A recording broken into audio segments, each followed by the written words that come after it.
Good evening to all of you.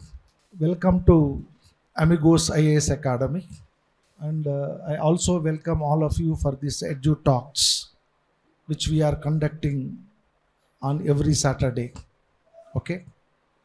So today we have invited Professor Tamma Koti Reddy garu, who is a senior professor and dean at ICFI University. So today Professor Koti Reddy garu is going to deliver a lecture on the monetary policy framework in India, which is very much relevant to UPSC prelims as well as mains examination. On behalf of Amigos IAS Academy and on behalf of all of you, I invite Professor Tamma Koti Reddy garu to come over to the dais and deliver his lecture. Thank you, sir. Welcome. Good evening to you all. I thank Professor Ganesh garu for introducing me. My topic for today's presentation is monetary policy framework in India, which is very much useful for both the civil service and group 1 students. And you can also expect some questions as part of MCQ and at the same time even as essay question also related to monetary policy framework. As far as the monetary policy framework in India is concerned, before that you should have some idea about macroeconomic policies in India. Macroeconomic policy refer to strategies and actions adopted by the government and central banks. Government and central banks will adopt macroeconomic policies to influence the overall economic performance of the country, aiming at achieving higher economic growth, low unemployment, price stability, and equilibrium in the balance of payment. So these are the objectives of macroeconomic policies. For example, achieving economic growth, price stability, full employment, and at the same time achieving disequilibrium in the balance of payment. Once you observe these objectives, you will find there was some complexity between the macroeconomic objectives. There was a trade-off between economic growth and inflation. For example, to accelerate economic growth, if we enhance money supply in the country, it would lead to inflationary pressures. So there was a trade-off between economic growth and inflation. And there was also a trade-off between employment and inflation, unemployment and inflation, and trade-off between balance of payment and domestic economic objectives. So there was a trade-off between these economic objectives, macroeconomic objectives.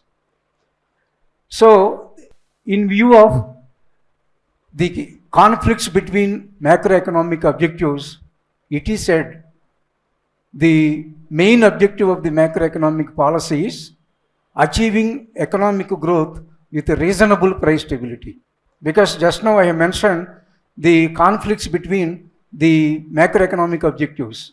So as a result, just I told here the macroeconomic objective, as far as the macroeconomic objective is concerned, we focus on economic growth, achieving economic growth with reasonable price stability. The next one, these are the various macroeconomic policies: monetary policy, fiscal policy, exchange rate policy, and income policy. Monetary policy is a macroeconomic tool adopted by Reserve Bank of India to influence money supply in the country. So the Reserve Bank of India regulate money supply in the country. For example, whenever money supply rises, people will have excess money in their hands. Whenever people have excess money in their hands, they demand for more goods and services. Thereby aggregate demand would rise. Rise in aggregate demand would contribute for rise in price level, inflation. So as because of inflation, some section of the people will get affected adversely. At the same time, whenever money supply falls, the purchasing power of the people will be low. They cannot demand for more goods and services. Thereby aggregate demand will be low. Whenever aggregate demand falls, the production will be low, investments will be low, production also will be low, employment opportunities will be low, income of the people will be low, purchasing power also will come down, and lower purchasing power would contribute for low aggregate demand. So such things would contribute for slow growth in the economy. If slow growth continues for a long time, economy would get into recession. So as a result, it is the responsibility of the Reserve Bank of India to regulate money supply in the country. So to regulate money supply in the country, Reserve Bank of India employs various policy instruments. The policy instruments are bank rate, open market operations, cash reserve ratio, repo rate, statutory liquidity ratio, and a reverse repo rate, marginal standing facility. These are the various instruments employed by Reserve Bank of India in regulating the money supply. The next one, fiscal policy. Fiscal policy is a policy adopted by government with regard to taxation, public expenditure, public debt, and deficit financing. Just I repeat again, fiscal policy is a policy adopted by government in relation to taxation, public expenditure, public debt, and deficit financing. Third one, exchange rate policy. Here, there is a need to choose an appropriate exchange rate system and determine the currency value. So we have to choose an appropriate exchange rate system. For example, if it from 1940s to 1971, fixed exchange rate system was in existence. Later, flexible exchange rate system came into existence across the world. Countries under IMF followed fixed exchange rate system till 1971. The fixed exchange rate system was put to rest by IMF in 1971, 71-72 during that time. Later, floating exchange rate system came into existence. So, we have to choose an appropriate exchange rate system and determining the currency value to take the all kinds of foreign transactions at that rate. So at that rate, all kinds of transactions takes place. As far as India is concerned, from 1947 to 1971, we have followed fixed exchange rate system. For example, India's currency value was pegged with a selected currencies across the world, fixed exchange rate system. Next one, and in between you will find gold standards, different kinds of systems you will observe. But whatever it may be, as a whole we can say fixed exchange rate system. From 1971 to 1975, India's currency value was fixed with pound sterling. From 1975 to 1992, India's currency value was pegged. Pegged is nothing but fixed with a basket of currencies. From 1992 to 93, we have followed dual exchange rate system. In most of the examinations, you might have observed this concept, dual exchange rate system. Dual, two types of exchange rate systems. On one hand, market rate of exchange. On the other hand, fixed rate system. Two kinds of systems. 92 to 93. Since 1993, Indian economy is following flexible exchange rate system. Flexible. Under flexible exchange rate system, the currency value will be determined by market forces, demand and supply. For example, how the prices of vegetables will be determined in the market. If you go to any Raitu Bazaar, just there you will find the prices of various vegetables. How the price will be determined, demand and supply. So if there is more demand for vegetables on any particular day, on the same day you will observe higher price for vegetables. If the demand rises, prices also rises. At the same time, if you demand for more foreign currency, you are demanding more. Why you are demanding more? Because you have imported larger quantity of goods. Thereby you have to make payments for importers in terms of their currency. If you import one product from Japan, you have to make payment in the form of yen only, their currency yen. or otherwise universally acceptable currency, American dollar. So, in order to make payment in terms of foreign currency, you demand for more foreign currency. If you demand for more foreign currency, the price of foreign currency would appreciate, would rise. Your currency value depreciates. So, this kind of system is in existence in India. Within that also, under flexible exchange rate system, you will find managed floating system, which is more important for competitive exams. Managed.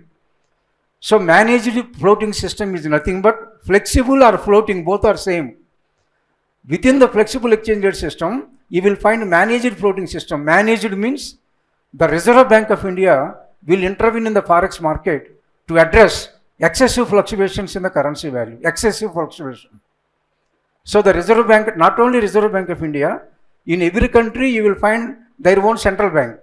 Central banks will intervene in the forex market and adjust the peg by a smaller amounts to address the further fluctuations. For that, the Reserve Bank of India follows sterilization measure.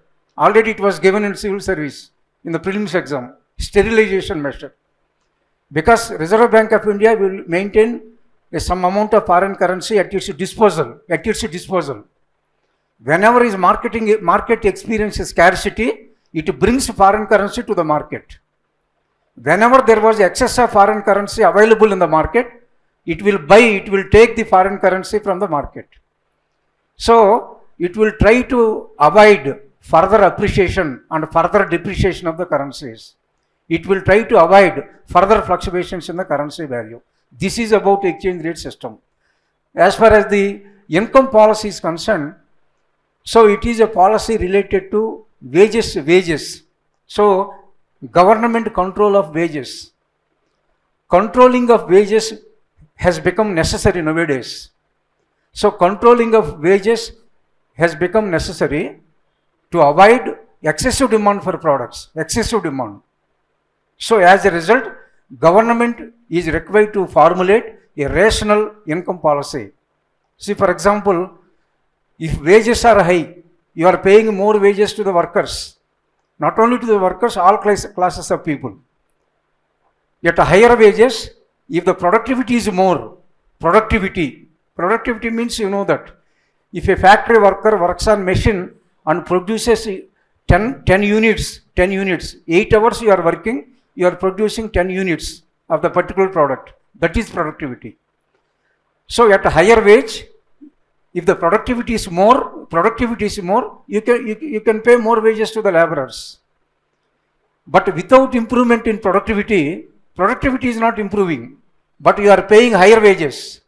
It would contribute for excess demand and inflationary pressures. So as a result, it is the responsibility of the government of India to formulate an appropriate income policy. Now, the monetary policy. As I mentioned earlier, monetary policy is a macroeconomic tool employed by Reserve Bank of India to influence money supply in the system, to influence money supply in the economy. Here, the Reserve Bank of India uses various policy instruments to achieve the objectives of full employment, economic stability, price stability, removing disequilibrium in the balance of payment. You remember like this: economic growth, price stability, full employment, and achieving disequilibrium in the balance of payment. So these are the objectives of macroeconomic policy. Here, now you have concentrated on only one concept, money supply. But in developing economies like India, monetary policy, the Reserve Bank cannot confine only to money supply. In a developing economy like India, there has to be continuous expansion of money supply and bank credit. Remember these two, this one. So, at the beginning I told, monetary policy is a policy adopted by Reserve Bank of India in regulating the money supply. But monetary policy, the Reserve Bank cannot remain confined only to the money supply. In a developing economy like India, there has to be a continuous expansion of money supply On one hand, money supply should rise. On the other hand, bank credit also should rise. Bank credit. Because whenever banks provide more credit, then only you will find more economic activities. There will be more economic activities. If there are more economic activities, more employment opportunities will be provided. Whenever there were more employment opportunities, production also will be high. Higher production would contribute for higher national income of the country. Our GDP growth also accelerates. So, it is the responsibility of the Reserve Bank of India to see the credit requirements are met by the economy. So, there should be sufficient credit flow to all sectors of the country. There should, see, for example, now you might have observed about MSME sector. Because MSME sector accounted for 35% of the country's exports. And MSME sector accounted for even 35 to 40% of the total GDP of the country. So thereby, there should be continuous credit flow to the MSME sector. The government encourages the banking sector to provide more credit to MSME sector. Like that, small and marginal farmers in the agriculture sector should be protected.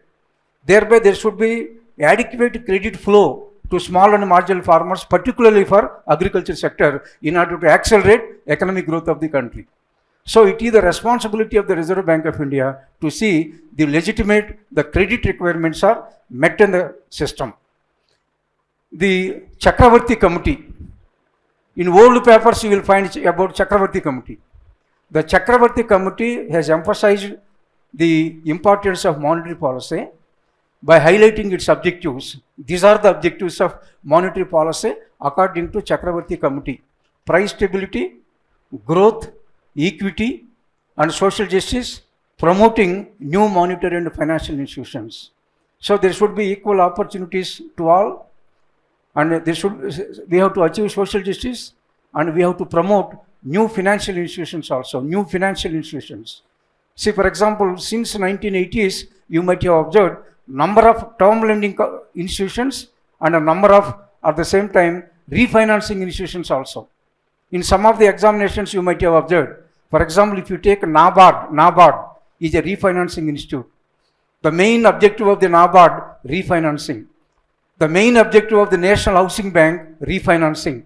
Main objective of SIDBI, refinancing. Term lending corporations, all developing institutions are term lending institutions. For example, if you take IDBI, IFCI, which was set up in 1948, ICACI 1955, IDBI 1964. These are all developmental institutions. In every state you will find self-finance, state finance corporation. Like that, here you will find Telangana Government State Finance Corporation, Telangana Government Industrial Development Corporation. These are all term lending institutions.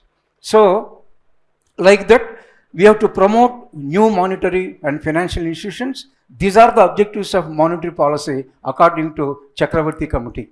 However, monetary policy should emphasize the objectives of, though I have highlighted number of objectives, the monetary policy should emphasize the major objectives of the economic growth with price stability. These are the two important objectives of monetary policy. For example, if any question comes in the exam, you highlight the objective of price stability. The main objective of monetary policy is price stability. The next one, so we have seen some of the objectives at the beginning, later according to Chakravarti Committee also we have seen. And as you see at the end, we can say the monetary policy aims at accelerating the economic growth in the country. How can we accelerate economic growth? There should be sufficient credit flow to various sectors of the economy, not only for agriculture, industry and service sectors also. Thereby, if there is an adequate credit flow to all sectors, production would rise, it would contribute for higher economic growth. Next, there is a need to achieve price stability. There is a need to achieve full employment. Full employment, just you remember, what is full employment generally? For example, we have natural resource, we have capital resource, we have human resources. Exploiting all the natural resource, capital resource and human resource is full employment. Not only human resources. Providing employment to human resources, also some people used to say it is a full employment. If you provide employment opportunities to all, some people used to say this, used to term it as a full employment. But actually in economics, full employment means exploiting all the resources available in the country. But we are not exploiting all the resources available to the maximum extent. For example, if you take a natural resource, if you take land, still 14% of the land is not suitable for cultivation. And at the same time, you will find some more categories of lands, grazing land, fallow land, such kind of lands also you will observe. And as far as the irrigation water resources are concerned, we are not exploiting all the water resources to the maximum extent. So like that, you are not exploiting all the resources available to the maximum extent. Thereby we can say the Indian economy has not achieved full employment. So there are some, see like that you will find some problems related to the objectives of achieving the objectives of the monetary policy. Now, see for the sake of you, just I will take only 5 minutes to explain the measures of money supply, because these concepts also you will find from some of the question papers. This one, since till 1997, we have the Reserve Bank of India has used these 4 indicators, 4 measures for measuring the money stock.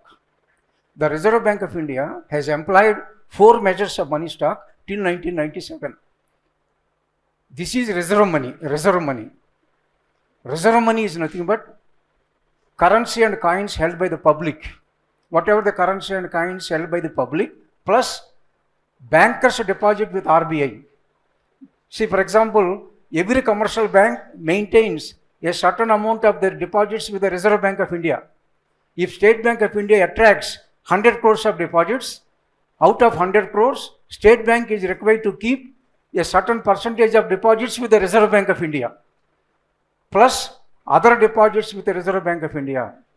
Here I have defined what are the other objectives. See, what are the other deposits with the Reserve Bank of India. The other deposits I have defined here like this. It comprises deposits of quasi-government. Quasi-government means, for example, it is established by law and not directly related to government, not directly related to government. For example, if you take SEBI, if you take, for example, National Human Rights Commissions, these are the quasi-governments established by law, perform certain functions, and it works under the government only, but at the same time it is not directly related to government. So the deposits of the quasi-governments and primary dealers. Primary dealers means, for example, just you note down such concepts. Primary, who are the primary dealers? Financial institutions authorized to buy and sell government securities. Those are the primary dealers. Financial institutions authorized to buy and sell government securities. Those people are primary dealers. The deposits of the primary dealers comes under other deposits of RBI. At the same time, the balance in the accounts of foreign central banks and governments and accounts of international agencies such as International Monetary Fund. The next one, M1. M1 is nothing but narrow money. In some of the question papers, you might have observed this. It is nothing but, why it is called as narrow money? Why it is called narrow money? It is, see, completely liquidity. You will find all complete liquidity here. Sum of currency with the public plus net demand deposits of all commercial banks. Net demand deposits held by the commercial banks. That is M1. For example, currency and coins held by the public plus demand deposits of all commercial banks. Demand deposits held by the commercial banks. For example, we maintain saving account in the commercial bank. In any commercial banks, you might be maintaining saving account. So from saving account, you will find some amount, that amount. So currency and coins held by the public plus demand deposits of all commercial and cooperative banks. That is M1. And M1 is also called liquid money. This is completely liquid money. Next one, M2. M1 plus the saving deposits with the post office savings organization. Saving deposits with the post office saving organization. M3 is nothing but broad money. Broad money. M1 plus time deposits held by the public in all commercial and cooperative banks. M1 plus time deposits of the commercial banks. Time deposits with the banking system. M4, M3 plus time deposits of post office savings organization. So these are the four concepts employed by Reserve Bank of India till 1997 to measure the money supply. See, from just if you go through the old papers of some of the exams, you will find M1 and M3, you might have observed that. M1 and M3. M1 is liquid money, nothing but narrow money. M3 is broad money. So here, in 1998, since 1998, these four concepts came into existence. For example, there you have seen currency notes, and in the earlier slide you have seen currency notes and coins held by the public, demand deposits of all commercial and cooperative banks, other deposits of Reserve Bank of India, time deposits of commercial banks, time deposits of post office savings organization. Only 6 items we have observed from the traditional measurement of money supply, traditional, which was in existence till 1997. But here it was broadened completely. Money supply measurement was broadened on the recommendation of Y.V. Reddy committee. The 4 monetary aggregates came into existence. 4 monetary aggregates on the basis of balance sheet of the banking sector in conformity with the norms of the progressive liquidity. So since 1997, the Reserve Bank of India is measuring NM1, NM0, NM1, NM2 and NM3. As far as NM0, this is monetary base or reserve money. So for that, NM0 monetary base or reserve money consists of currency, the currency and coins held by the public, bankers' deposits with the Reserve Bank of India, and other deposits with the Reserve Bank of India. Other deposits, already you have seen the various components comes under other deposits. NM1, this is narrow money only. It consists of currency with the public plus current deposits with the banking system plus demand liabilities portion of saving deposits with the banking system and other deposits with the Reserve Bank of India. So it was elaborated by just by incorporating some of the new items related to money supply. Thus, NM1 includes currency with the public plus non-interest bearing deposits with the banking sector, including that of Reserve Bank of India.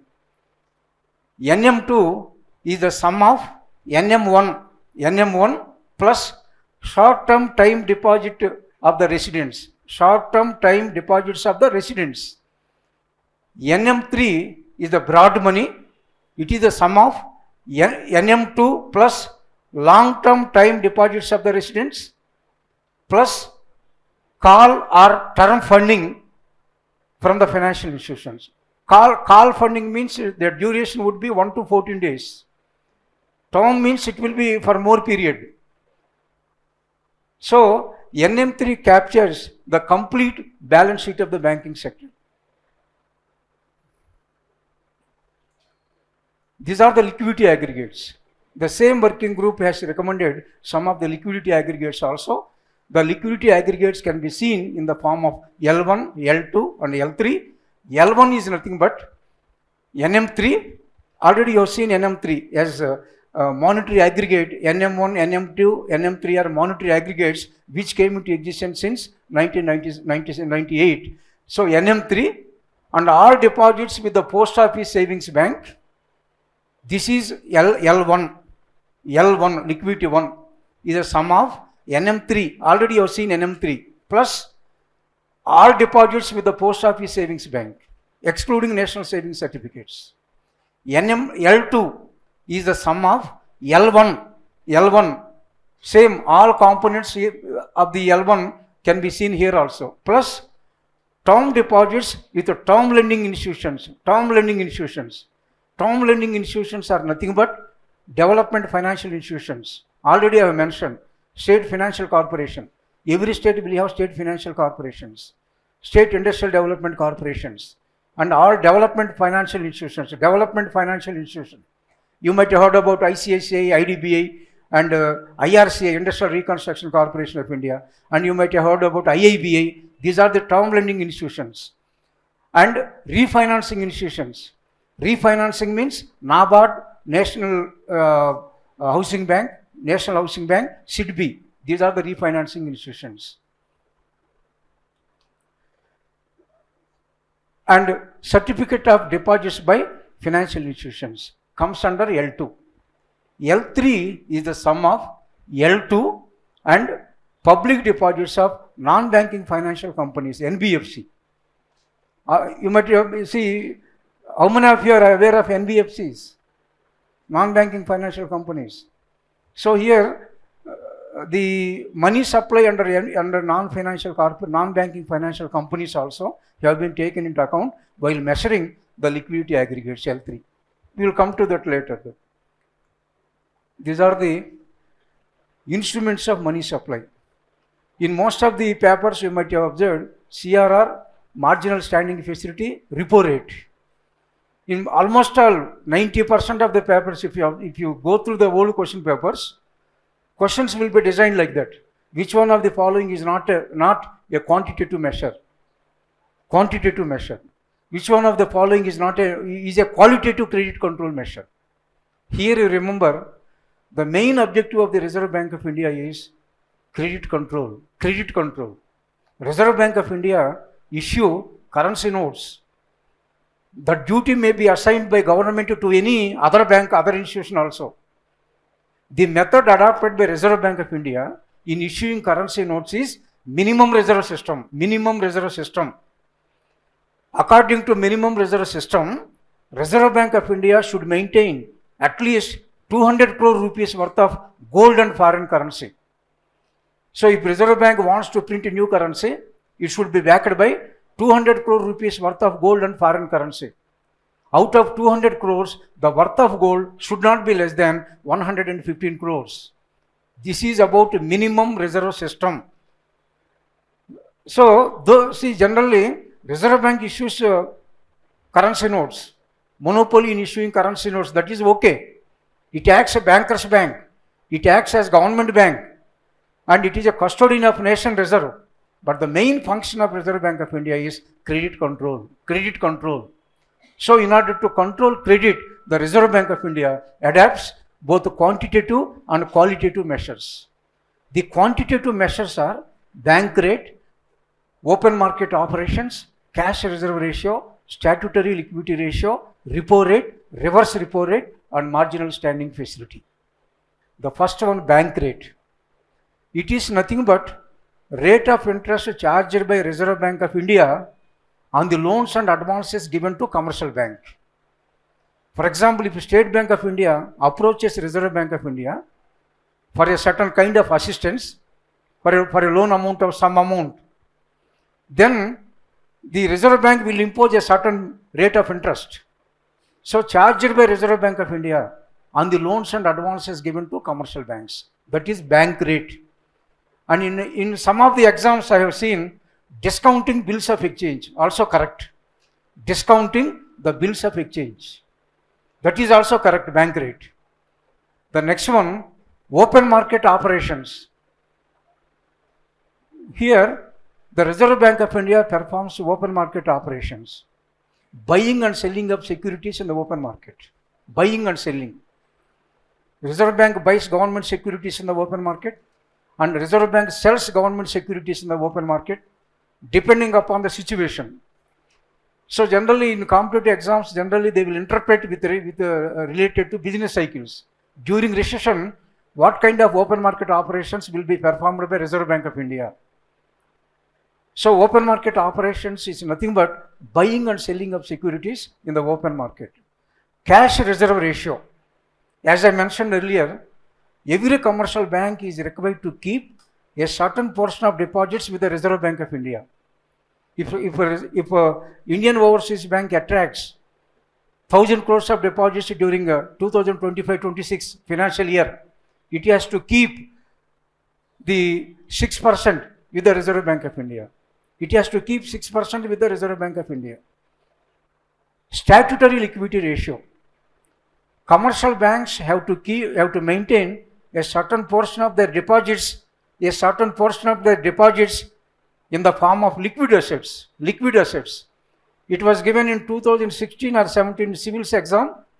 In the prelims exam, same question is given, SLR. So, the commercial banks have to keep a certain portion of deposits with the Reserve Bank of India, that is CRR.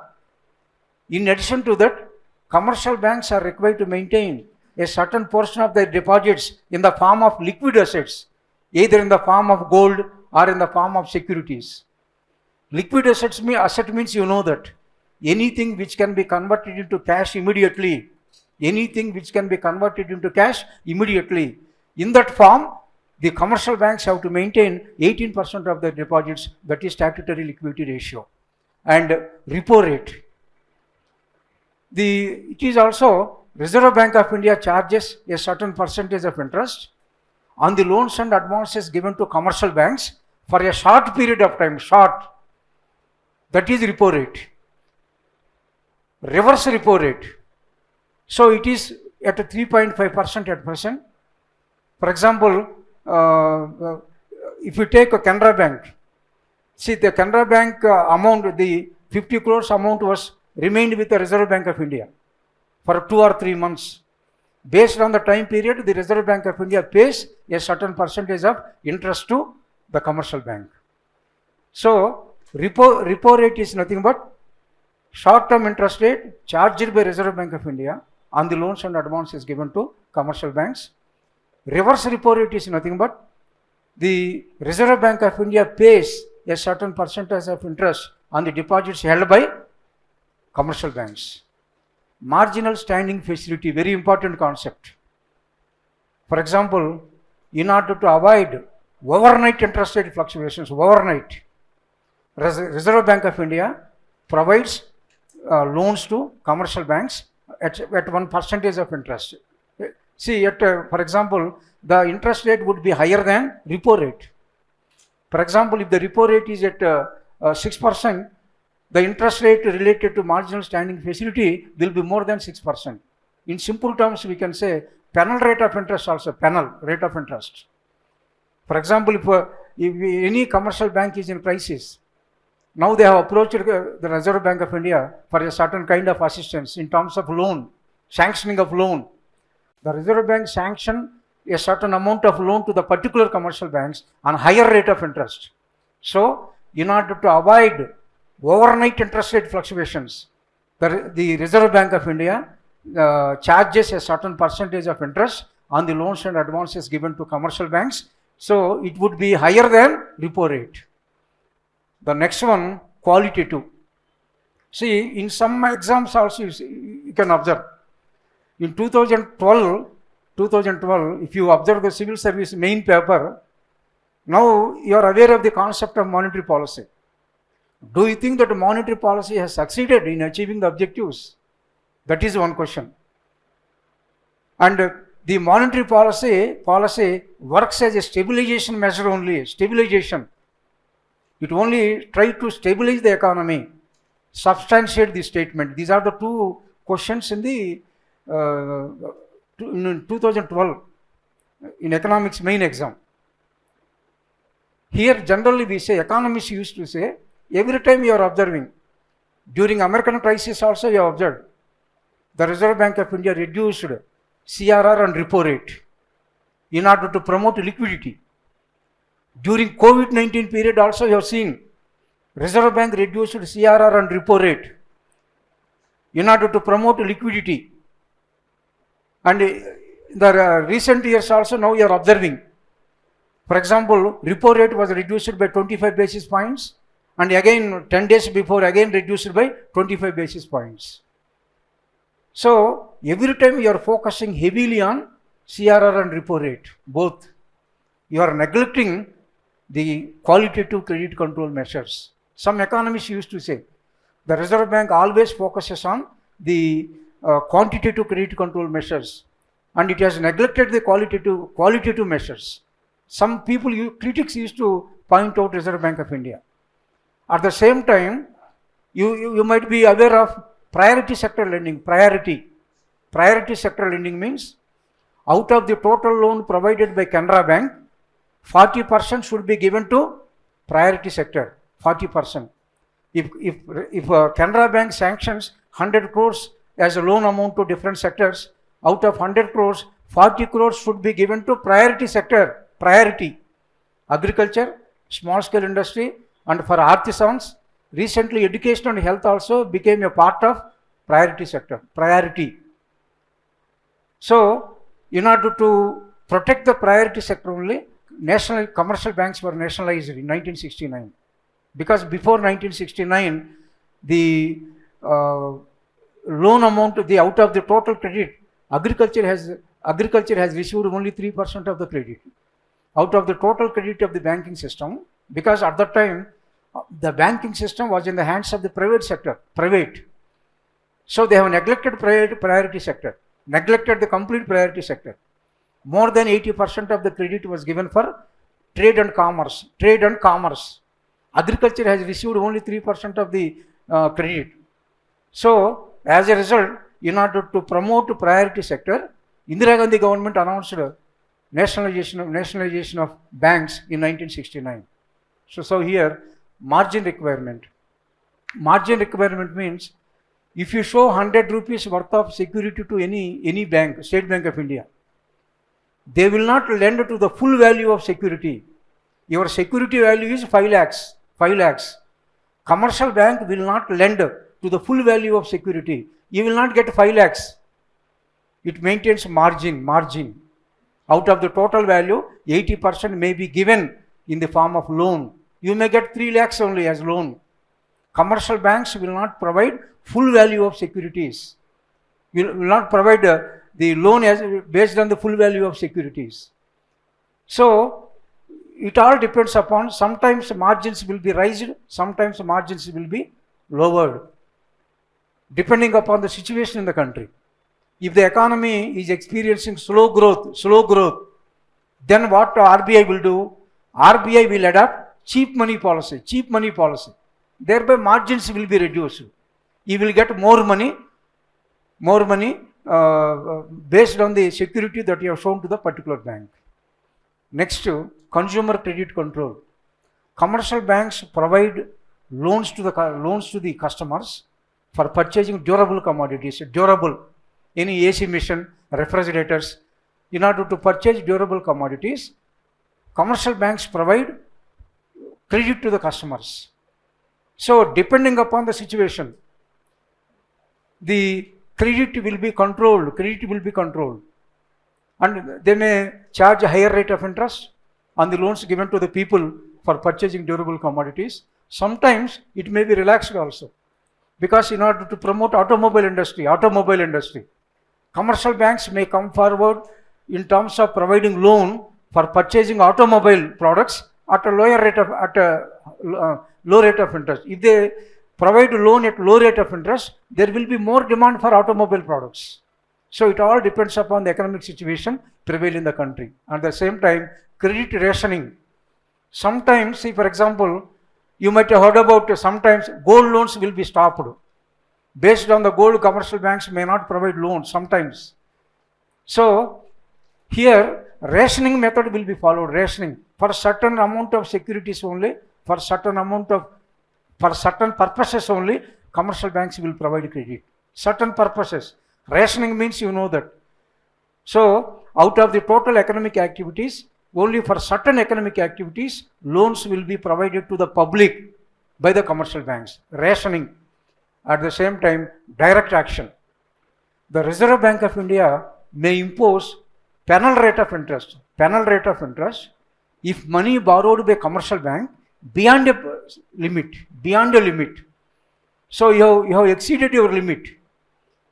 So if you approach Reserve Bank of India for an additional loan amount, the Reserve Bank of India charges penal rate of interest on money borrowed by the commercial banks beyond a particular limit. Publicity. The Reserve Bank of India, publicity means the Reserve Bank of India will publish the balance sheet. From the assets and liabilities, you will come to know, see what kind of monetary policy Reserve Bank of India follows hereafter. Moral suasion. It is a persuasion or request made by Reserve Bank of India to all the commercial banks to cooperate with monetary policy of the government, monetary policy of Reserve Bank of India. Persuasion, because I will try to persuade you to study well. Like that, RBI will persuade all the commercial banks to cooperate with the monetary policy of the government, monetary policy of Reserve Bank of India. Now here, these are the very two important aspects. Simply you remember, to address slow growth, Reserve Bank adopt expansionary monetary policy. For example, I have already mentioned about expansionary policy. During American crisis, we have followed expansionary policy. Because due to American crisis, in 2008-9, we have achieved only 6.9% of growth. 6.9. Before that year, before American crisis, 2007-8, 9.8% of growth achieved by Indian economy. 9.8. But due to American crisis, the growth rate was limited to 6.9 only. So, in order to address a slow growth,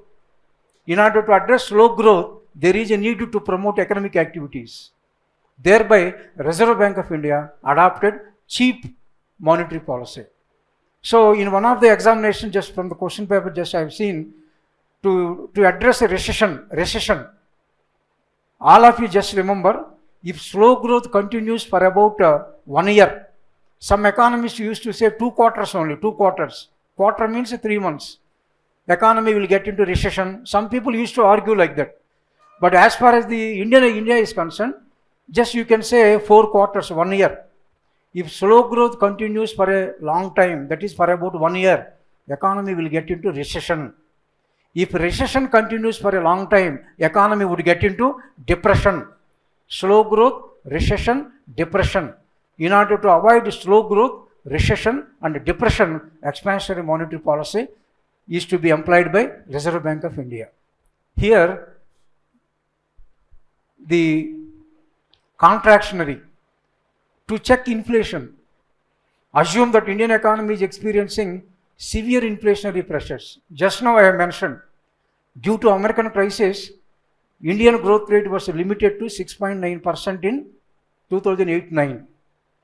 Thereby, we have adopted expansionary monetary policy. The expansionary monetary policy contributed for revival of the country. It has contributed for revival of the country. Next, we have seen higher growth in India. In the subsequent years, we have seen higher economic growth.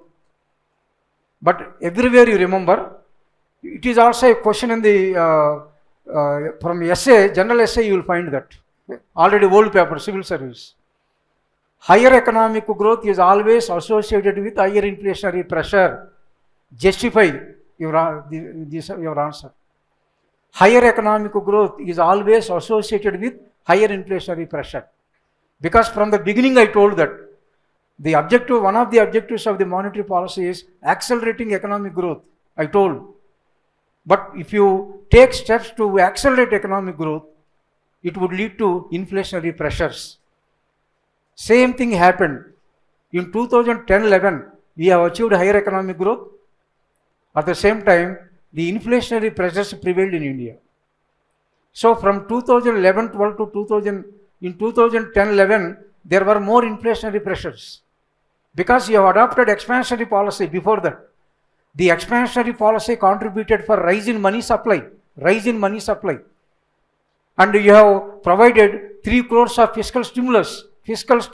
You might have observed in the question papers also. Fiscal stimulus. Because due to American crisis, IT sector, construction, automobile industries were affected. So in order to revive these sectors, the government of India announced 3 lakh crores of fiscal stimulus. On the other hand, Reserve Bank has adopted expansionary monetary policy.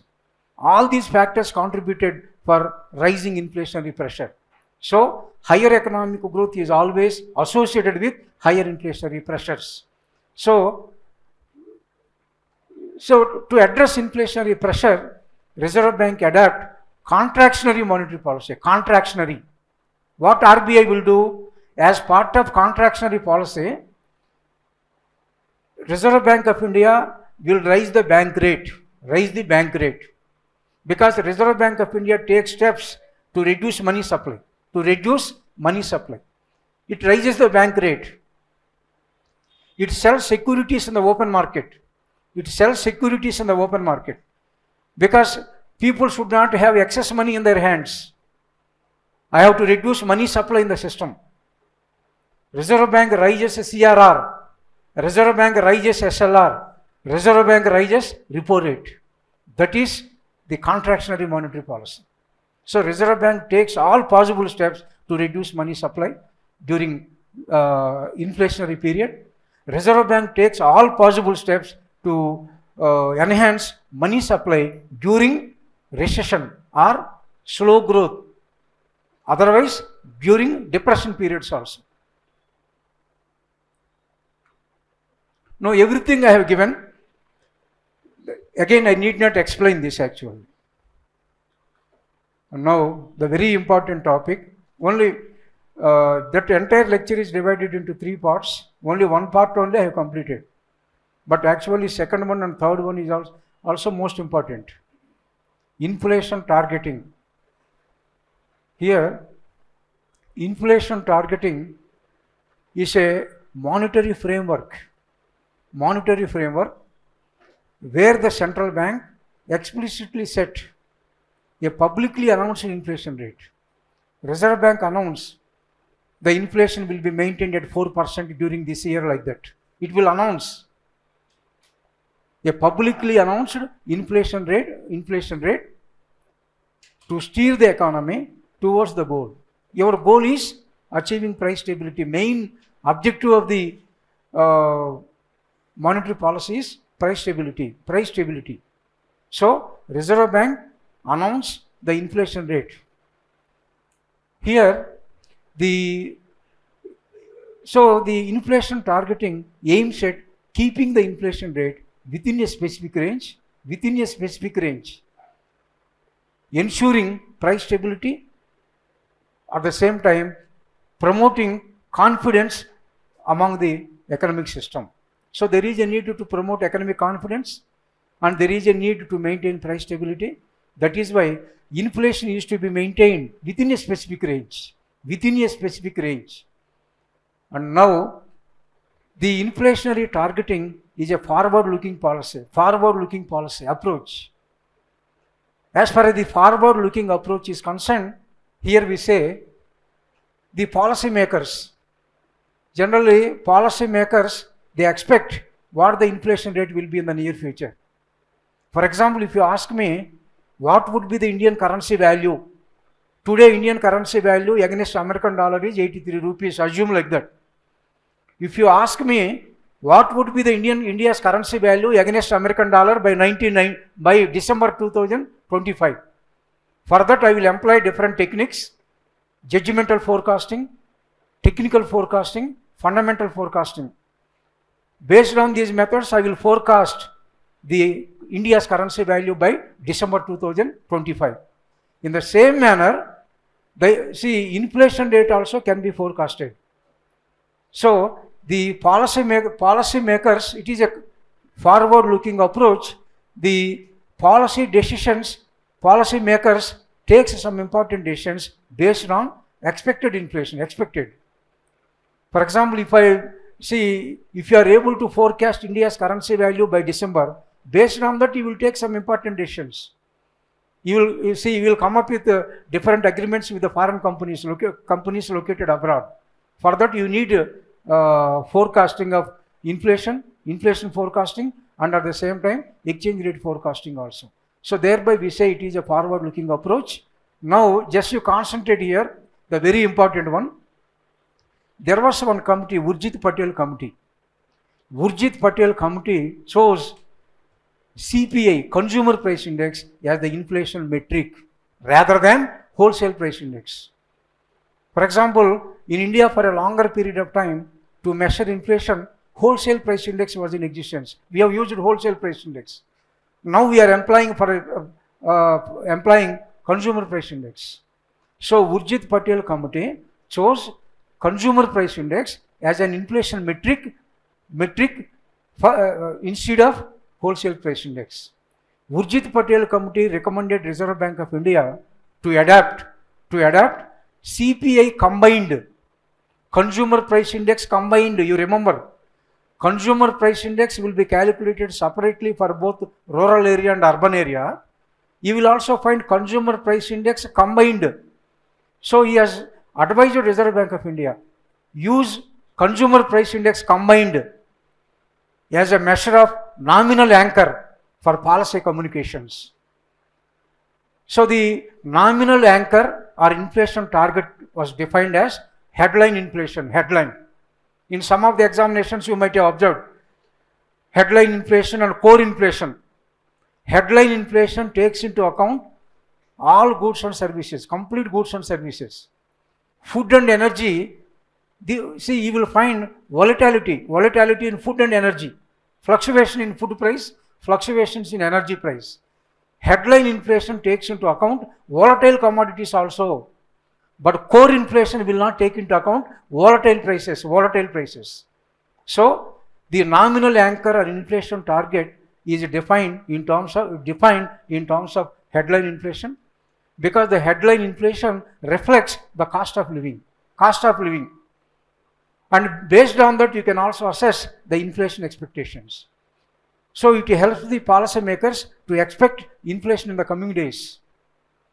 So there was an agreement between the government and Reserve Bank of India to adapt flexible inflation targeting approach. There was an agreement between government and Reserve Bank of India to adapt flexible inflation targeting as an official goal of Reserve Bank of India. Remember that. Flexible inflation targeting as an official goal of Reserve Bank of India. In 2015, the agreement was made in 2015. Now, if you take some of the countries, some countries follows point inflation, while some other countries follows flexible interest rate targeting. Some countries follows point target. For example, if you take the America's central bank, Fed Reserve maintains the inflation rate at 2%. That is point target, point.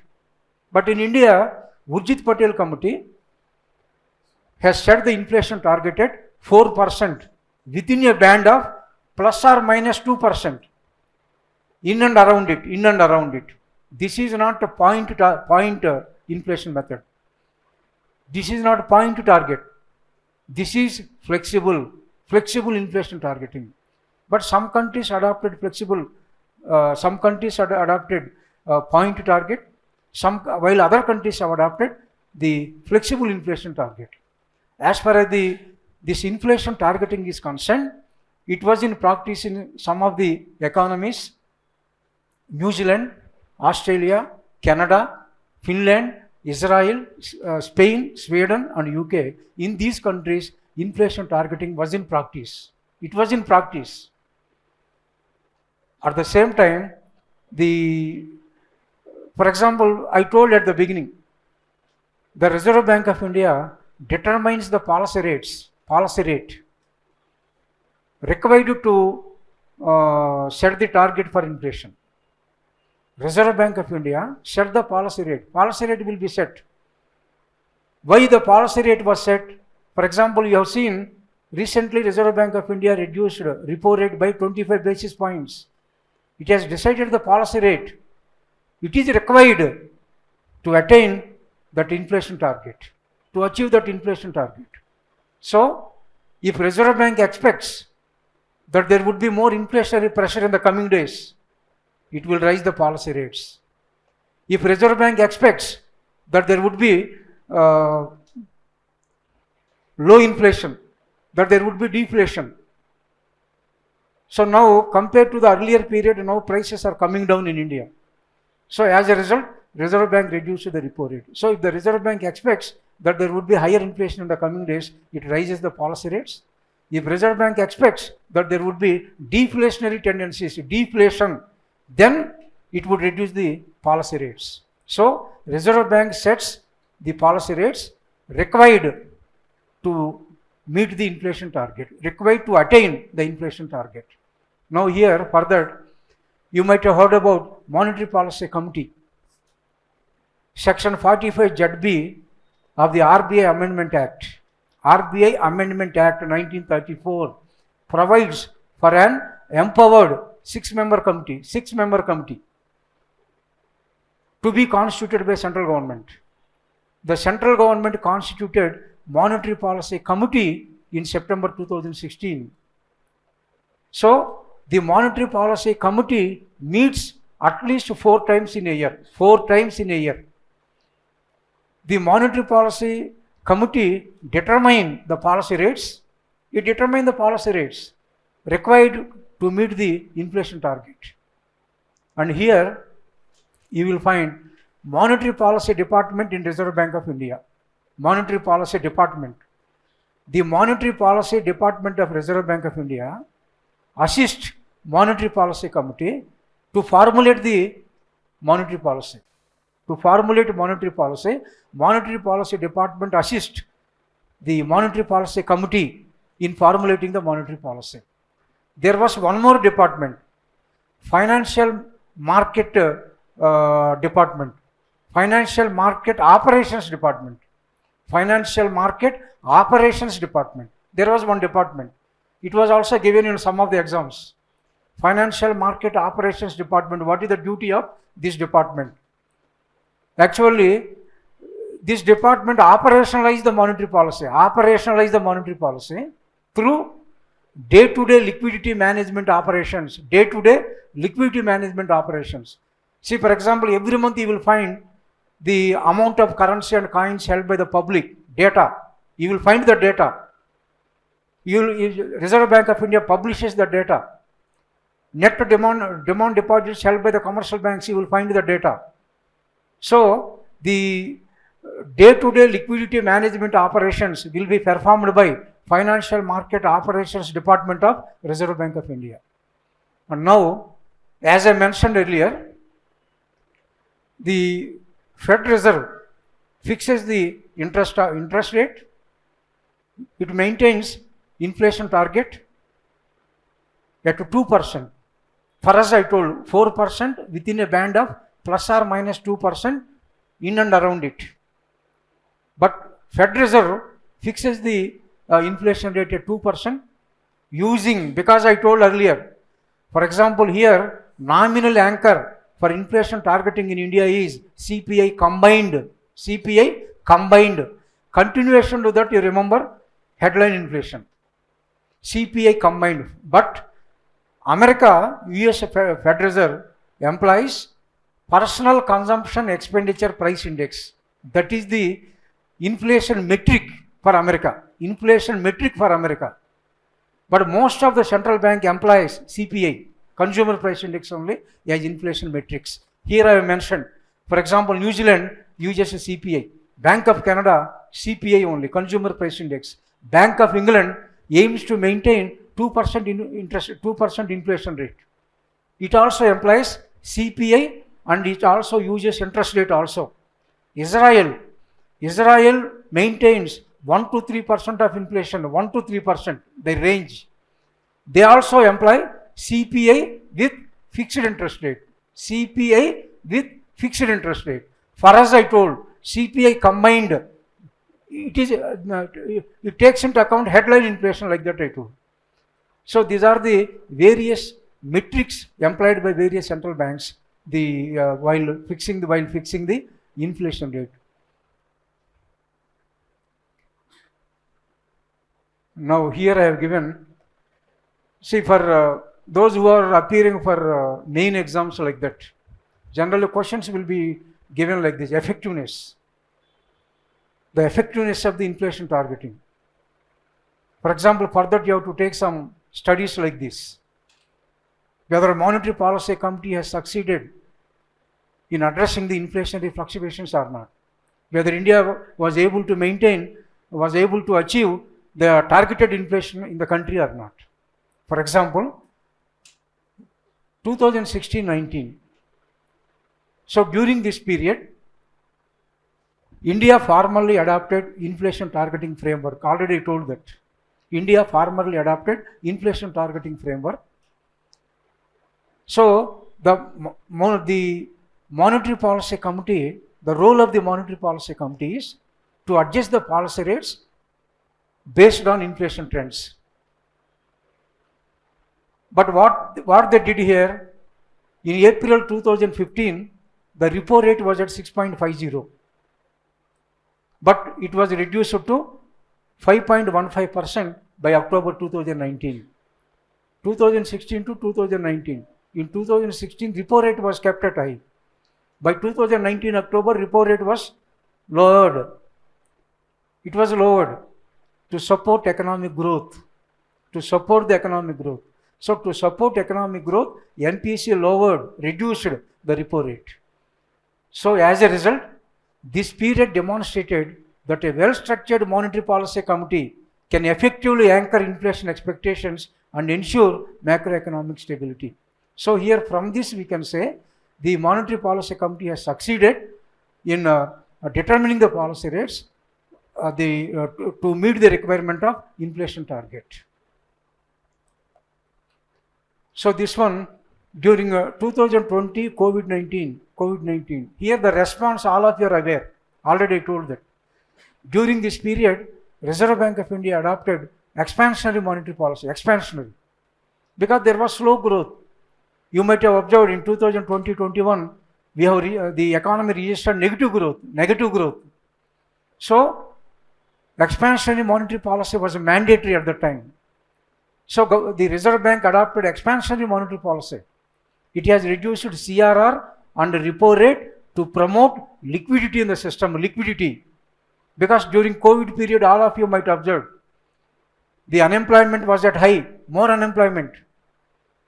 At the same time, the Reserve Bank of India has reduced the policy rates on one hand. The government adopted direct benefit transfers, particularly that for the vulnerable sections of the people. Government directly deposited a certain amount of money into the disadvantaged groups of the people in the society. Direct benefit transfer. Both the government and the Reserve Bank of India, both of them have taken effective steps to promote the livelihood of the people, to enhance livelihood of the people. So thereby, during this period, pandemic led to sharp economic contraction. Just now I told, economic activities have come down. Unemployment rate was at high unemployment. So, what MPC did, Monetary Policy Committee did, slashed repo rate from 5.15 to 4% to boost liquidity. Repo rate was reduced to boost liquidity. Announced a moratorium on loan repayment. The Reserve Bank government has directly announced. It has imposed a moratorium up to 6 months. I am able to recollect that actual period. Said you don't pressurize the people. See, if they fail to pay the EMIs. Moratorium on the loan repayment also one of the steps. And conducting long-term repo operations to inject liquidity. So RBI injected liquidity into the banking system. So these are the steps taken up by Monetary Policy Committee. The outcome is helped business to survive. You have seen that since 2020-21 onwards, the economy was revived. At present, the entire world economy is experiencing on an average 3 to 4% of growth only. But Indian economy was able to maintain 7% of growth. And boosted credit availability, but inflation remained a concern. The key insight is flexibility of monetary policy. There was some flexibility of the flexibility is there. Flexibility of the monetary policy in responding to economic shocks, but also highlighted risk like higher inflation due to excess liquidity. Already I mentioned, in 2010-11, we have experienced higher inflation because of this kind of policies only, 2010-11. So thereby, whenever there was higher inflation in 2010-11, Reserve Bank adopted tight monetary policy. Tight monetary policy means contractionary. Bank rate will be raised, CRR will be raised, repo rate will be raised. So thereby, liquidity will be low. As a result, from 2011-12 to that period also, all of you remember, 2011-12, 12-13, 13-14, average growth rate in India was registered at 5 to 5.5% only. 5 to 5.5 only during these 3 years. So the tight monetary policy has shown some adverse impact on the system. The GDP growth was slowed down during these 3 years. Here, post-pandemic Russia and Ukraine war. Here also you are aware, entire world economy experienced inflationary pressure, global inflation. Primary commodities prices have gone up. Primary commodity prices. Energy prices have gone up. Russia, Ukraine alone accounted for 30% of the wheat production in the world. 30% of wheat production. As because of war between these two countries, they are unable to export wheat to the rest of the world. So as a result, entire world economy experienced a shortage of food grain. So entire world economy experienced inflationary pressures. Inflation. So inflation means what now? What government has to do? Government is required to adopt some tight policies only, contractionary policies. So here you see the monetary policy reaction. Repo rate hiked. Just now I told tight policy. Because there was global inflation, India also experienced higher inflation. So as a result, to address inflationary pressures, the repo rate was raised from 4 to 6.50%. At the same time, withdrawn accommodation stance to tight money supply. So it has taken some steps to curb higher growth in money supply. And outcome is inflation gradually reduced. As because of rise in repo rate, as because of tight policy that you have adopted, the inflation gradually declined. Growth remained resilient, showing a balanced policy approach. The key insight is demonstrated monetary policy committee's ability to manage inflation despite the global uncertainties. This is the outcome, key insight of this. Here, demonetization. You are aware, government has withdrawn 500 rupees and 1000 rupees note from its circulation. So during that time, the monetary policy response is RBI injected liquidity to prevent a banking crisis. It has injected liquidity. So, why? In order to address the shortage of liquidity, maintained an accommodative stance to support economic recovery. The outcome is short-term economic slowdown, but increased formalization of digital transactions. Now, you have been observing digital transactions, growth in digital transactions since this period only, digital transactions. And inflation remained under control due to weak demand. Because see, more than 98% of the money was earlier, it has gone to the banks again. But during that period, we have observed lower money supply in the economy, Agriculture sector was also affected. Agriculturists have not received adequate amount of money on time from the banks. That is why agriculture sector also experienced some uncertainty during demonetization period. So, for a shorter period of time, there was shortage of money supply. Due to shortage of money supply, if the money supply is shortage, there will not be that much of demand for goods and services. There will not be excess demand. Thereby, inflation will be controlled. So, this is the outcome of the policy the monetary policy committee followed during the demonetization period. Okay, such type of question comes, for example, only success stories only I have explained. There are some limitations on the part of inflation targeting, limitation. For example, the inflation targeting may not address supply shocks. Supply shocks are structural constraints which affect the economy. For example, we doesn't have adequate infrastructure in the country. If you provide more infrastructure, it is from supply side you have to see infrastructure. If government provide any tax benefit, it is a supply side factor. Supply side factor. So the inflation targeting may not be more effective. More effective. Critics are pointing out. Critics. It may not be more effective because it unable to address the supply shocks. You know that the Indian economy is experiencing the lack of infrastructure development. We had plans to invest $100 billion on infrastructure. For example, as far as infrastructure, you might have observed, if you take the road, at the time of independence, we had road length of 4 lakh kilometers. Roads were developed for 4 lakh kilometers of road. Now it was in between 45 to 50 lakh kilometers.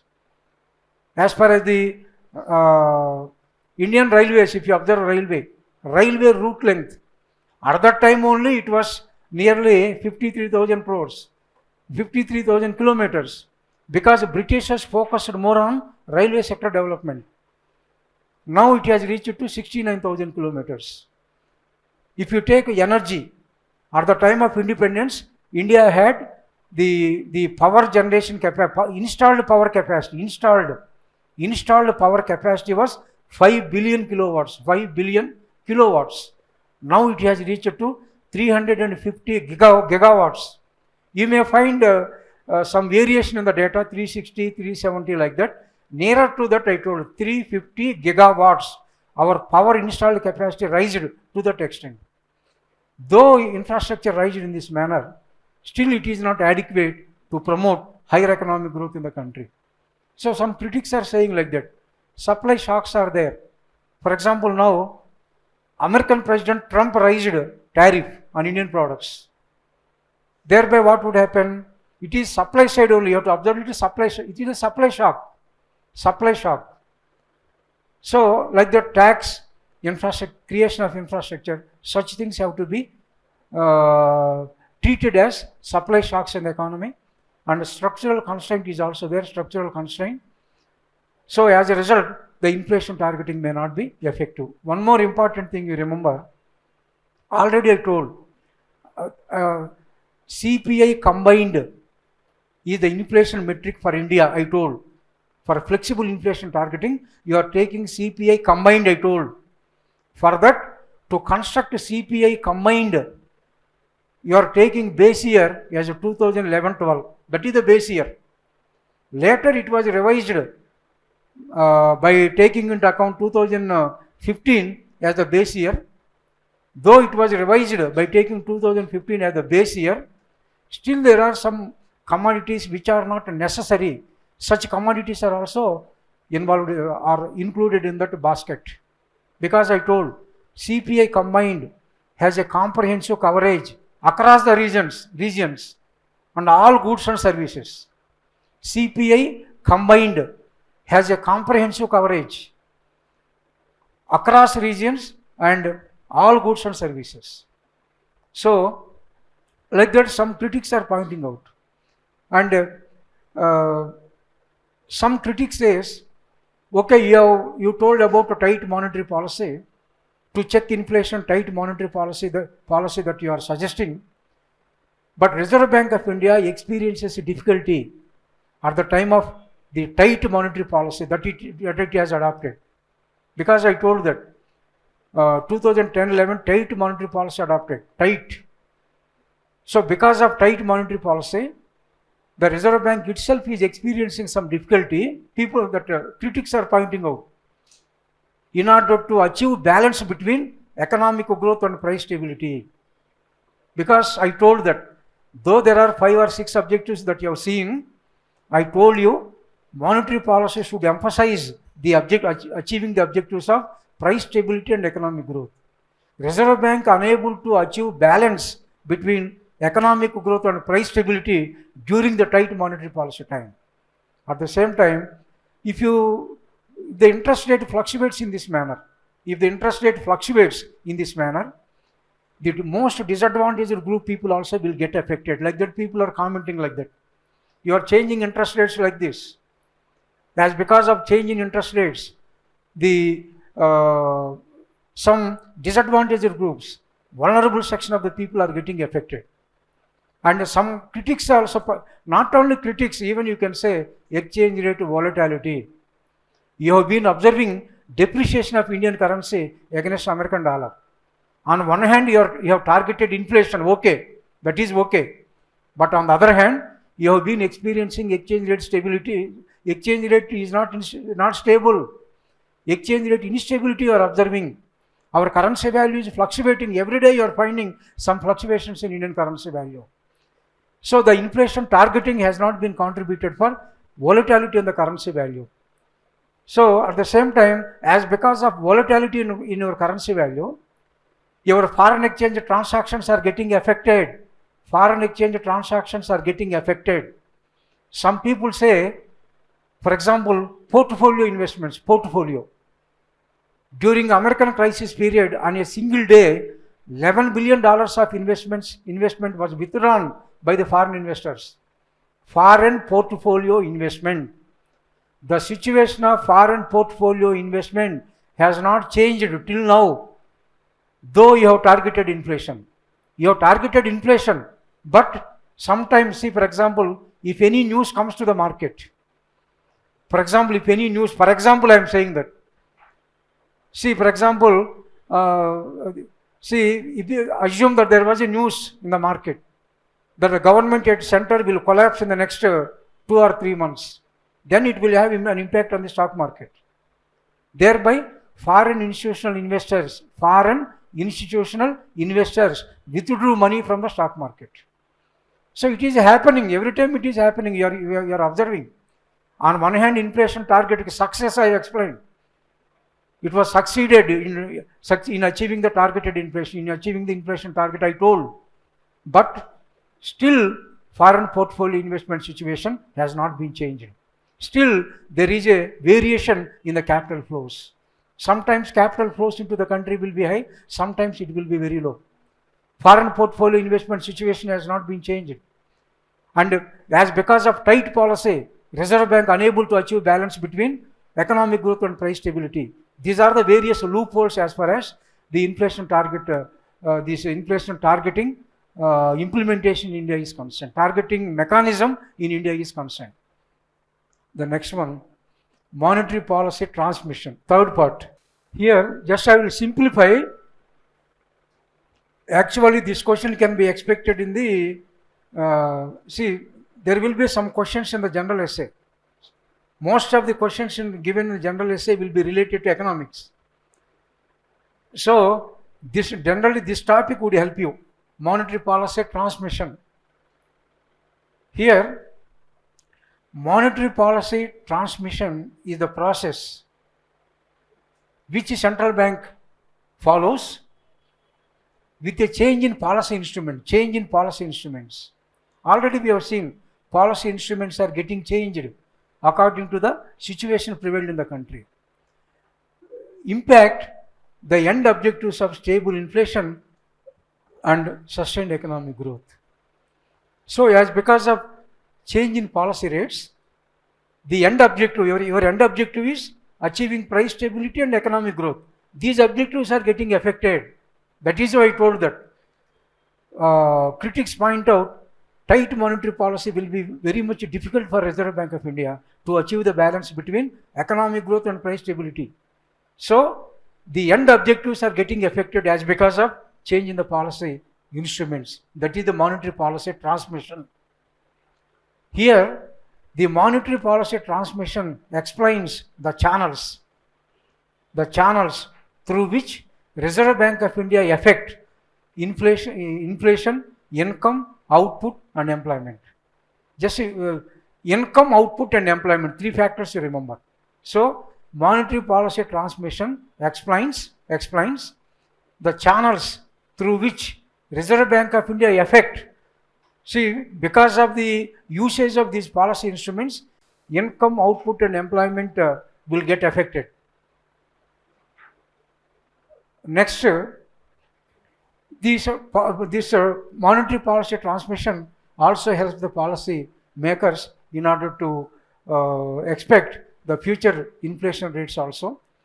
Here, there are 4 traditional channels through which Reserve Bank of India transmits policy action, transmit the policy action through 4 channels. It transmits the policy action. All policies you have seen that. Your objectives you have seen, policy instruments also you have studied, impact and everything you have studied. How Reserve Bank of India channelize all its channels, its policy, how the policy will be transmits its policy action to the real economy or interest rate. Just I will simplify, just to remember. For example, interest rate.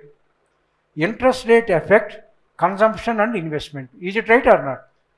Interest rate affects consumption and investment. For example, at a lower rate of interest rate is reduced. Thereby, you can expect more consumption expenditure from farms and households.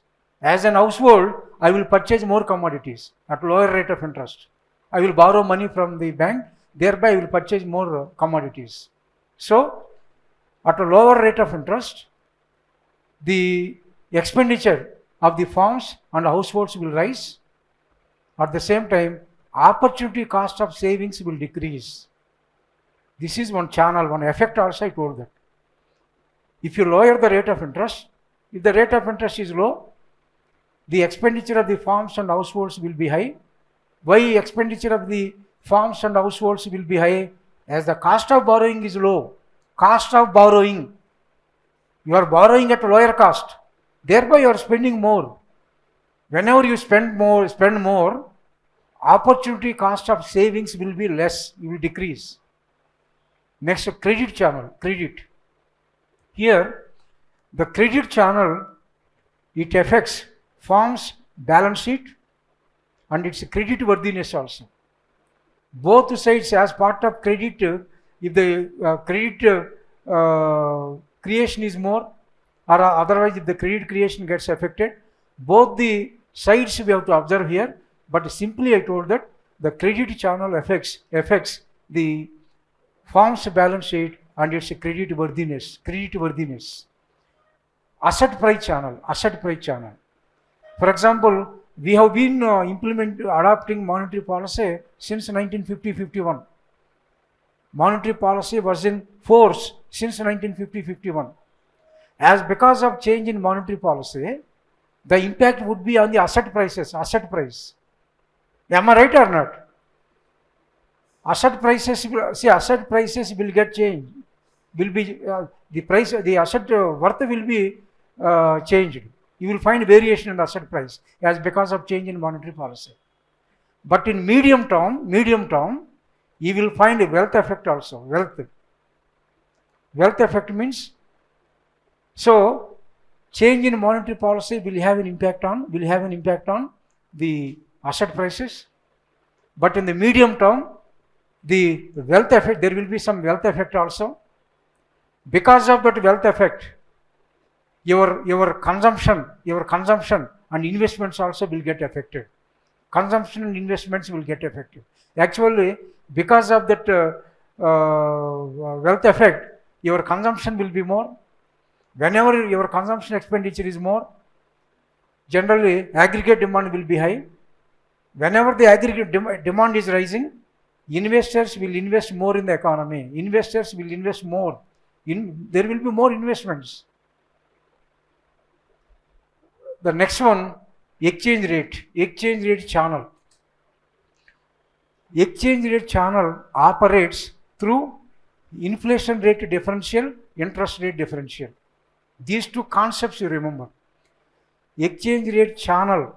See, this is in a single sentence, just you remember how Reserve Bank of India transmits the policy action to the real economy. How the policy action will be transmitted to the real economy. So 4 channels we have taken here. Interest rate channel, credit channel, Third one is asset price channel. Fourth one is exchange rate channel, exchange rate. So here the monetary policy, the exchange rate channel operates through a change in interest rate differential and inflation rate differential. These are the two important concepts. For example, how exchange rate will be determined. For example, how Indian currency value will be determined against a basket of currencies across the world. What factors would contribute for that? You know that already I told the flexible exchange rate system is in existence. Under flexible exchange rate system, under the system, exchange rate will be determined by market forces. That is okay. That is different. Now exchange rates are determined by market forces only, demand and supply. Reserve Bank doesn't have any role. Government also doesn't have any role. But I told RBI intervene in the public system, in the exchange rate market. So under managed floating system, the Reserve Bank of India will adjust the peg by a smaller amounts, very frequently, by a smaller amounts. It was in the civil service prelim exam, old paper you see after my class, crawling peg, long back, 10 to 15 years before it was given. As part of managed floating system, what kind of system RBI adapts? Crawling peg. It means the Reserve Bank of India will intervene in the forex market very frequently, and adjust the peg. It will adjust that peg by a smaller amounts very frequently to address further fluctuations in the currency value. To address further fluctuations, Reserve Bank intervene in the forex market very frequently and adjust the peg by a smaller amounts. For most of the period we have seen that. Okay, that is okay, but here you remember, this exchange rate channel operates through inflation rate differential and interest rate differential. Here you remember, if you follow expansionary policy, see, during this expansionary policy, if the monetary policy is expansionary in nature, the interest rate differential between the two countries will be low. The another country already you have taken, America. Rate of interest in America is at 4% only, not more than 4%. During COVID period, there was 0% of interest in America. Now slightly, America is also rising rate of interest. As a result, the American currency value is appreciating against most of the currencies across the world. That is the reason. As American Fed Reserve is raising rate of interest slowly they are raising rate of interest. Actually, foreign investors are investing heavily on American bonds and securities. Because foreign investors have more confidence over the American economic system. They are raising rate of interest. Thereby, foreign investors are purchasing American bonds, American securities. America is attracting more foreign investments. Capital flow is more. They have more excess supply of foreign currency. As there was excess supply of foreign currency, their currency value will appreciate. Foreign currency value depreciate. So still now it is happening in America. American currency value is appreciating against a basket of selected currencies, number of currencies across the world. So here I told, as because of expansionary monetary policy, during this expansionary monetary policy, the interest rate differential will be low between the countries. It would lead to depreciation of Indian currency. So here simply just you have observed, there are 4 channels from which RBI transmits its policy action. This is the policy action.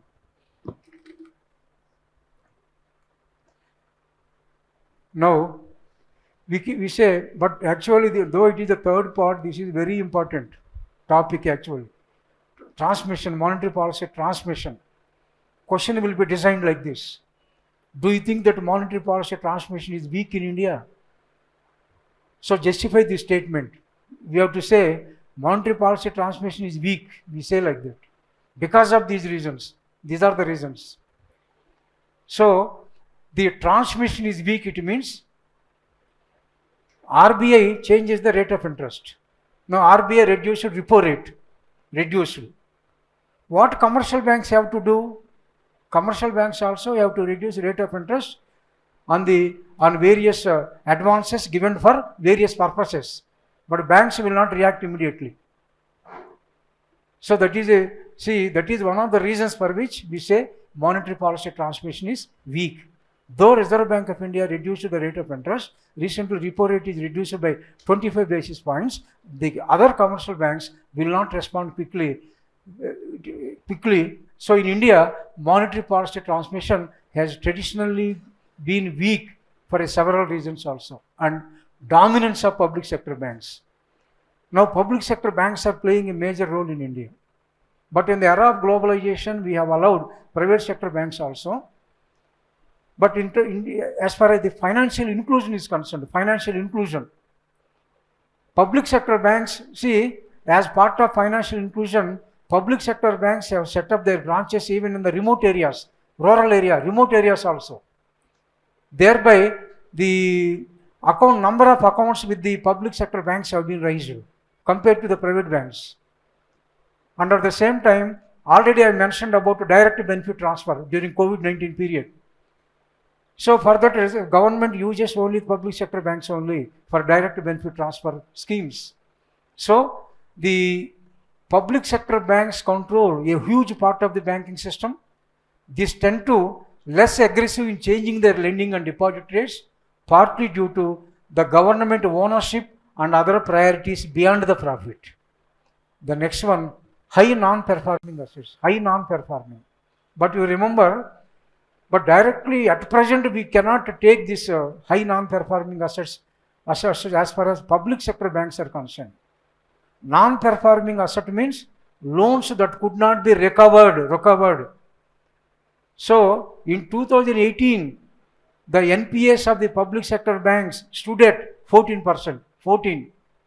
Now at present, just 1 month before data, it is at 3% only, 3.14, nearly we can say 3.2% only of the aggregate loans, of the total aggregate loans. So NPAs of the commercial banks have been decreased. But you take the entire banking system, complete banking system. If you take the entire banking system, even last year also from economic survey, nearly 13 to 14% of the aggregate loans they have given. The total NPAs of the scheduled commercial banks, scheduled commercial banks, was at 13%, 14% like that we have seen from the economic survey last year. So whenever banks are experiencing higher non-performing assets, it would be very difficult to lend money for various productive purposes. Thereby some of the productive activities are getting affected. Agriculture is a productive activity.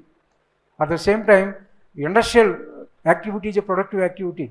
Some of the services. So we have a number of productive activities. At the same time, small credit markets. Here you have to remember, India's bond market is not developed, underdeveloped. Just now I told that foreign investors are investing heavily on American bonds.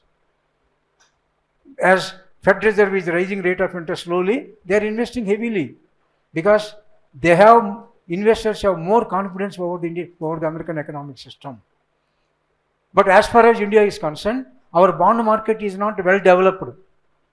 At the same time, the small credit markets, administered interest rate, administered price is also one of the questions. In old papers you will find in other exams. What is administered price? Price that is not determined by market forces. It is determined by government authority. Telangana State Road Transport Corporation charges, price charged by Telangana Government State Road Transport Corporation is administered price. TSS PDCL Electricity Board, administered price. That is administered price. It was not determined by competitive forces, market forces, not on the basis of demand and supply. It is on the basis of public welfare. So by keeping in mind public welfare, government determines the price. That is administered price. Now you are paying more interest rate on some of the certificates such as PPF and NSC, National Savings Certificate, Public Provident Fund. So many small saving schemes have relatively high government set interest rate. Government set interest rate, that is administered price. If small savings of high returns, banks cannot cut a deposit rate immediately, which limit the ability of the banks to lend more money. On one hand, you are paying more interest on public provident fund and national savings certificates, but banks cannot, small savings offer high interest, high return, they are offering high return, but banks cannot cut the deposit rates easily, which limits their ability to cut the lending rate. Immediately they cannot cut the rate of interest. So it will limit the ability of providing more loans to various purposes. There are some liquidity issue also. When the RBI cuts the policy rates, liquidity in the banking system is not enough to allow the banks to lend freely. So liquidity issue. Even RBI cuts the policy rates, though RBI reduces the repo rate, but the liquidity in the banking system will not be enough to lend money for various purposes. And structural rigidities also. The lot of borrowers in India have fixed interest rate loans. For example, as far as housing is concerned, vehicle loan, banks lend, you have borrowed money from different commercial banks at fixed rate of interest, fixed rate. But on the other hand, you aim at keeping the inflation rate within a specific range, So in order to keep the inflation within a specific range, you are determining the policy rates. But on the other hand, already banks provided loans at a fixed rate of interest, which are not immediately affected by rate cuts. And weak monetary fiscal policy coordination. Actually, this is very important. Everywhere you remember, whatever the questions that are given in the civil service so far, this monetary policy, fiscal policy coordination also. See, everywhere at the end you have to interpret the importance of coordination, because monetary policy alone doesn't help you to achieve the higher economic development. Fiscal policy alone doesn't help you to achieve the higher economic growth.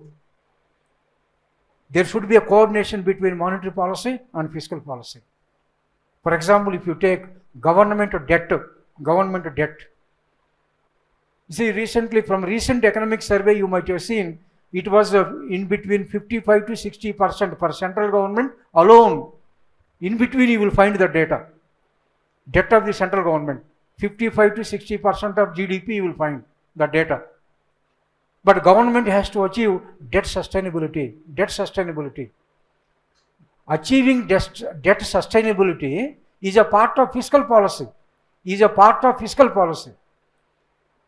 But see, to achieve debt sustainability as part of fiscal policy, monetary policy should coordinate with the fiscal policy by reducing the rate of interest. Like that, there should be a coordination between monetary policy and fiscal policy. But see, such kind of coordination also cannot be seen. Yet every time you will not find that coordination. That is why the monetary policy transmission was very weak in India. So now here, what RBI has done to strengthen the transmission mechanism, strengthen the transmission. Here I have given some points. I have given introduced the MCLR, marginal cost funds based interest rate. It is the minimum interest rate banks lend money. Minimum interest rates bank lend money. 2016 linked lending rates more closely to banks' cost of funds. It has tried to make the interest rate more flexible.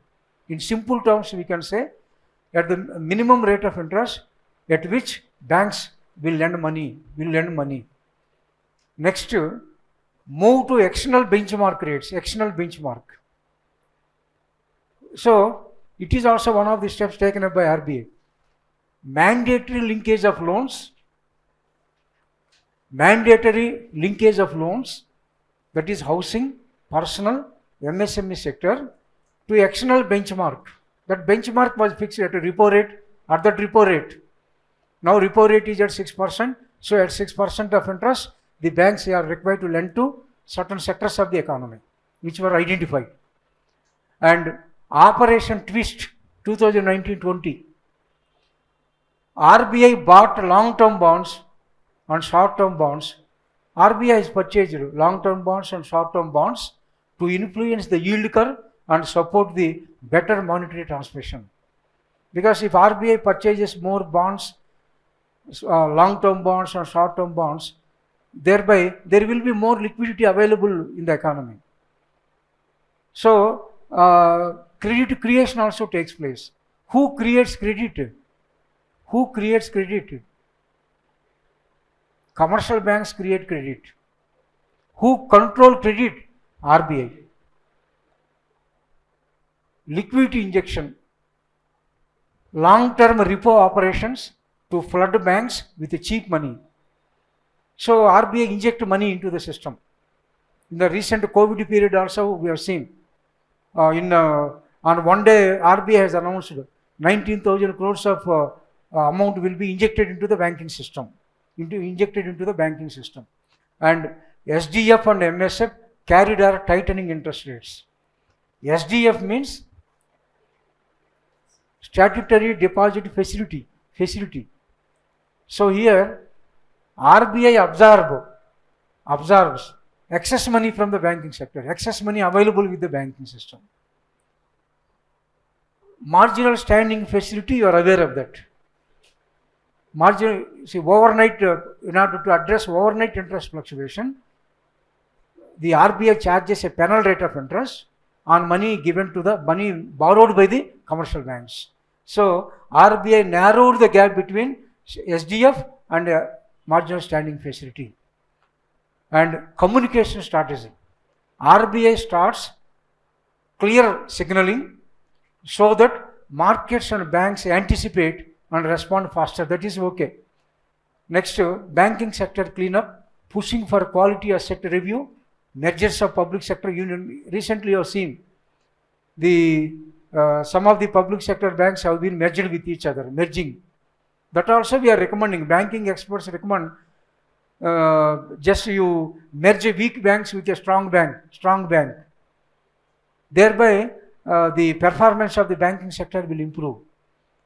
So merger of PSU banks, recently we have seen that, and better NPA management. Just now I told that in 2018 NPAs of the public sector banks stood at 14%. By 2024 December it has come down to 3%, nearly approximately 3.2%.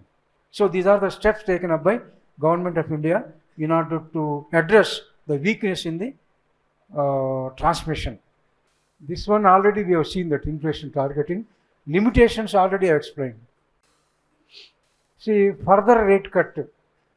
Sometimes, see, people expect every time. See, whenever Monetary Policy Committee meets, before Monetary Policy Committee meeting is convened, people expect that there would be some cut in the repo rate, like that people will expect. Recently 25 basic points have been, there was a 25 basic point cut in the repo rate. So the further rate cut depends on how growth inflation dynamics play out. How growth inflation dynamics play out. Based on that only, because I told that, see, if inflation rises, at higher inflation, the policy rates also will be hiked. So it all depends upon these two growth inflation dynamics. Despite the limitations I told that, still you are using consumer price index combined to construct a consumer price index combined. You are taking 2011-12 as the base year, though it was revised in 2015. Still there are some unnecessary commodities which are included in the basket of consumer price index combined. Like that I told, it may not be that much of effective due to structural constraint. See, though India is progressing like that in different fields you have observed, still India is experiencing structural constraint. For example, there was one question in already groups exam. What kind of unemployment prevailed in India? Structural unemployment, structural. Why structural? The economic structure itself remained backward. India's structure itself remained backward. There was low productivity in all sectors of the economy. There was low capital formation, low investments. So structural constraints are there in India, and supply shocks are there. That is why the inflation targeting may not be that much of effective. So despite the limitations, inflation targeting can become an effective tool for achieving macroeconomic stability, but its implementation requires a careful consideration of its benefits and limitations in the context of Indian economy. Though there are certain limitations, that inflation targeting, there is a possibility for achieving the inflation targeting. For that, a careful consideration of its benefits and limitations in the context of Indian economy. And there is a need to strengthen monetary policy transmission. Just now you have seen that weak transmission mechanism you have observed, it should be strengthened. And enhancing coordination between monetary and fiscal policy. Don't forget about this one. It is a long answer question. How do you achieve coordination between monetary policy, fiscal policy? Long answer question. Simply in one sentence, just I told that. During the recession, government has to enhance its spending. Recently, when the World Development Report, that report also highlighted public investment on education and health. And not only education and health, infrastructure, everywhere. Government should come forward to invest more. Because you have observed, American economy is a capitalistic economy. But after American crisis, during that crisis, Paul Krugman, Nobel laureate in economics, American-based economist, actually he has forecasted American crisis. Just 1 year before, he has forecasted America is going to get into recession in the next 1 year. He has forecasted that. He is a Keynesian follower. He himself told, role of the government is very limited in America, but government should come forward to invest on infrastructure. Not only infrastructure, you spend more. Government should intervene in economic activity, because government role is very, very much confined to some activities in capitalistic countries. So there should be more government intervention in activities, in economic activities. Like that he only told. Recent world reports also, there are different reports published by various world organizations across the world. In some of the reports have highlighted the importance of stepping up of public investment. Stepping up of public investment. There should be more government investment. So during the recession, government should spend more and lower the taxes. You have adapt expansionary fiscal policy during the recession, and to combat inflation, government might reduce the spending. Just you can reduce the spending. Generally, during inflation time, government reduces its expenditure. During deflation time, during recession, government will raise its expenditure. So government might reduce spending and raises taxes. It has to follow contractionary policy whenever to combat inflation, to address inflation. To address inflation, you follow contractionary fiscal policy, and the central bank, that is like Reserve Bank of India, is required to raise the rate of interest to check inflation. Okay. With this, I stop my presentation. I thank Professor Ganesh Garu for giving me the opportunity to deliver the lecture. I thank you all for attending this session.